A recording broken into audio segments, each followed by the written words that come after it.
So here we have computer generated chess problem 00882 by Chesthetica. Now here white has got 2 rooks against black's 2 knights and 2 pawns. White looks like he's about to win, but the win may not be entirely clear. There's actually a mate in 4 here. So let's take a look at the analysis. So white might try the obvious, or maybe not so obvious, capturing of the knight on d7. And it makes a difference because capturing with the d-file rook still leads to a mate, a longer one, but capturing with the f-file rook possibly leads to a draw, because after black promotes to a queen, the win is not clear for white and it's quite possible to lose.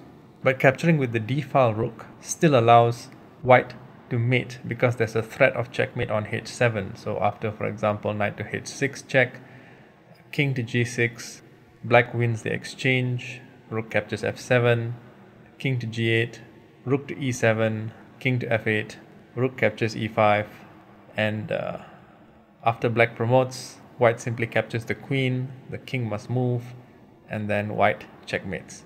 Rather long-winded and not really necessary. So let's go back to the original position. So there's actually a far more creative and shorter way to win here. White simply plays king to g6. Now this threatens rook to h7 checkmate.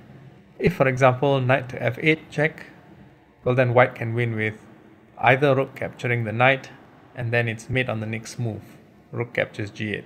So black can make things more difficult for white by playing knight to f6. Now here you would think that it's obvious white should capture the knight because the other knight is pinned. But if white makes that mistake, and it's quite possible for a beginner or intermediate player to make that mistake, then black promotes to queen, and now we have a drawish game because the win is not clear. The queen can start checking the king and so forth. After knight to f6, white must proceed quietly with rook to g7. Now here, black might try to promote to a queen, but it doesn't matter anymore because after rook on the d file captures g8, the knight captures g8, and then rook checkmates on h7 with the knight blocking the king's escape square.